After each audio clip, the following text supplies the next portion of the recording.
All right, just to give you a quick update, morning after. Today's the 13th. I'm not going to be here long, but I just wanted to show what this paddock ended up looking like. By the end, they got it all trampled down real nice, and they got up into the woods over there, trampled some of that down, ate the lower limbs on the tree, all the leaves off of them, and you can see out there in the distance the next little field we're going into, so we'll be doing that today. They drank about half the water I put out here for them, so that's interesting. There must have been a bunch of moisture in the forage itself, and kept them hydrated more so than the other one the other day when they drank more down.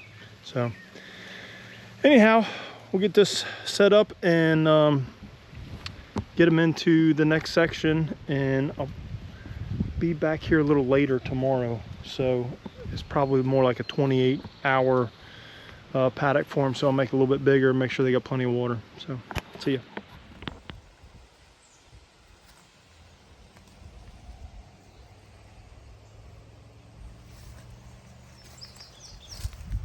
Home, girl.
I'm back at the house now and working on the garden.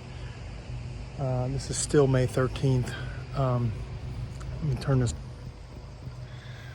So we did our cool season stuff and got that in the ground a while ago. Of course, garlic last year, strawberries. Here we got some greens and stutch. This is all onions and 2 rows of potatoes I did a while ago. We're trying the Ruth Stout method this year with straw. And then today we pulled the silage tarp back, and I'm working on getting these beds ready. So 1, 2, 3, 4 beds. And this is about the 4th year, I think. These beds are really kind of coming together. I take a flat shovel and work my way down the center and push that into the middle. So I've done that there, done it here. I've got to do 2 more rows here, these longer rows. And so just using a flathead shovel, and then I'll use the broad fork and work my way down through all of that, using the broad fork to aerate the ground. It's already very nicely aerated from all the mole activity under that silage tarp. It's black on top, white on the bottom, and my goodness, the animals love being up underneath that thing. It's nice and warm and moist under there. So there's all kinds of snakes and frogs and spiders and moles, and great ecosystem underneath there.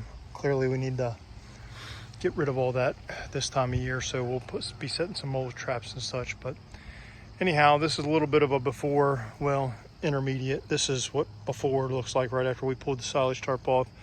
I'm in the middle fixing this bed here, but we'll get these all cleaned up. I may even top them with some soil from the chicken run to give them a little more nutrients, and then This year we're going to use a new drip irrigation system. I'll show you that a little bit later.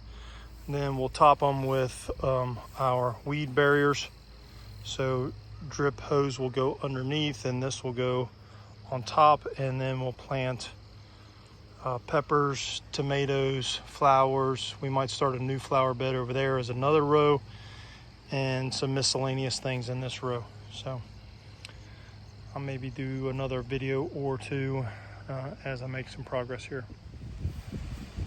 Well, I made a little progress. I got all the rows shoveled up, pushed over, raked in, and I've started broad forking.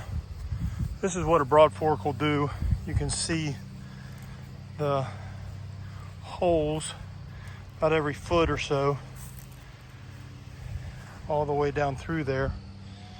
It goes way down in the ground like that, and then you push back on it and you can see how it lifts the ground up, but it keeps all of this dirt here together, and all the animals and the vertical ecosystem that's down in there remains, but it creates nice air and water paths and root paths to get down in there.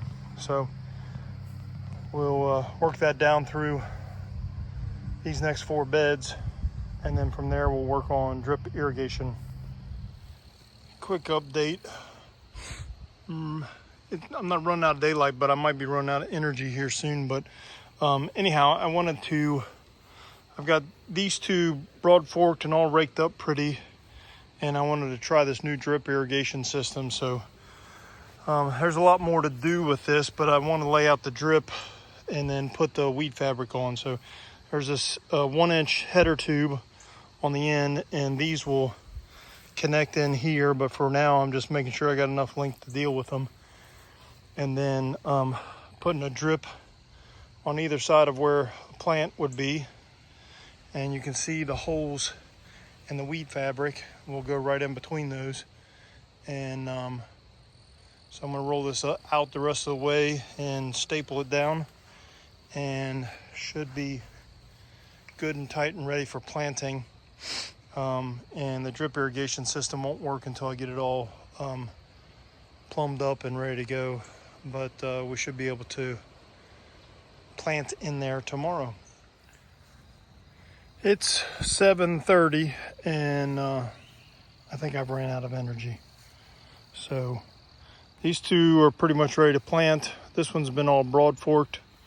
I got to put in drip tape and then roll out the weed fabric on top of this, and then this will be ready for tomatoes, peppers, miscellaneous vegetables or other peppers, and then this is going to be a flower bed, and not totally sure what this is going to be yet. So that is all for May 13th. Talk to you later. May 14th, and this is the morning after I was videoing yesterday. I didn't video any of the work that we did. I just want to document that what we got done through today. So all these beds got broad forked. Everything under black tarp here has drip irrigation underneath of it. I gotta connect it all up with the header line underneath this area here. This is a new row this year that got all broad forked, but we're probably gonna put asparagus for half of it, 2 rows of asparagus, and then blueberry bushes down the rest of that. So that'll be additions this year. This is a row full of tomatoes and basil. There's peppers, a few little marigolds on the end, and Macy put in some flowers down there. Ella put her dahlias in and some safflower something or other. Straw flower, that's what it's called. And then I think Amy put in some perennial herbs down here. This is supposed to be our new perennial herb section here. So this will stay with the peonies down there, perennial herbs here. This first row will kind of be set. So that's kind of the real beginning of gardening 2026. There's the real gardener. Hi. Back out here to the farm to move the cows. We just finished gardening and came out and just wanted to show you a little bit of the after. They've been in and through all these woods, eating this down to nothing. They clearly avoid whatever these plants are, but they've been all through the woods here. It's like they may have been laying down in there, and getting ready to move them over to this next place here. Amy's sneaking up on me. She came over in the quad to let them over, and so we'll move them over here in just a second. But they're going to have all around this barn here, all the way back up into there. This will be the last full day in here. I'll take a look at it tomorrow and see if it's worth moving them or if they could stay in here 2 days. It's kind of a big paddock, but I don't feel like dividing it up. So we'll take a look at it tomorrow. I'll probably be setting up the next big move into a whole new section coming up soon. So let's see what happens here.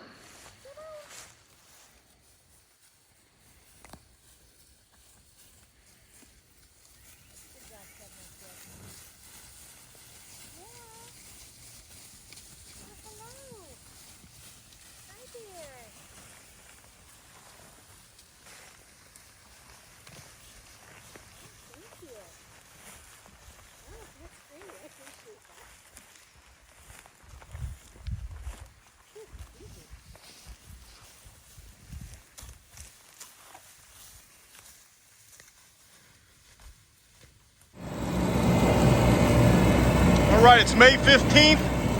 I got Amy out here in a piece of equipment. She is finished mowing a boundary path around this pasture that we're going to be bringing the cows into sometime in the next few days or a week. So we're going to have at least one nice boundary path all the way around here, and that'll let us build our boundary fence with step-in posts that'll make things nice and convenient. We're coming into this gorgeous pasture up here. Love this place. Well, I just made a new paddock right next to this tiny little pond. And I'm curious because I ran that line all the way over into that field and down the side of the field. I'm curious how much clearing out they'll do of all this undergrowth.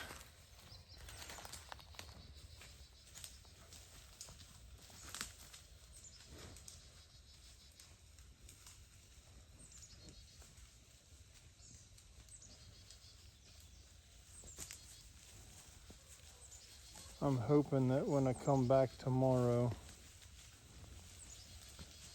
there'll be a decent amount of this undergrowth that's knocked down from their activities, just walking around and eating on leaves and walking through stuff. Right now they're just exploring the boundaries of everything like they do every time you put them in a new paddock. They're looking around for the ice cream and the broccoli and the green beans, trying to figure out where's the yummy forage and where's the not so yummy forage. So, a little before.